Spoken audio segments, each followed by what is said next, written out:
त्यांचे मुखोद्गत होते.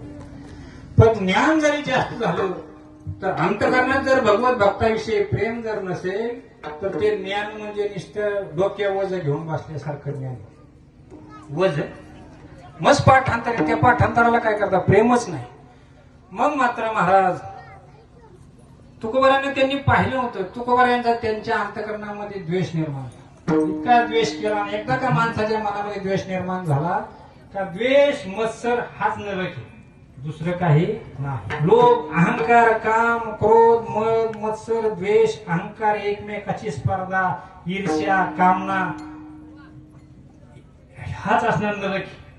आणि भगवत भक्ताचं स्वर्गाचं सुख जर तुम्हाला पाहिजे असेल तर त्याग म्हणजे वैराग्य, विवेक, सद्बुद्धी, विद्याग्रहण, सद्भाव, भक्ती, ज्ञान, वैराग्य, विवेक आणि सत्संग, संतांची साधूंची संगत हे सुखाकडे घेऊन म्हणजे स्वर्गाकडे घेऊन जाणार. संपदा सोहळा नावले मनाला लागला तकला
झाले त्यांना हे रिवाजी उठावलं तर उठत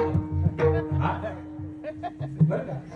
तिथे खुर्चीवर बसल्या मात्र दमनी होतो कसा अंतरीची धावे स्वभावे बाहेरी बर का.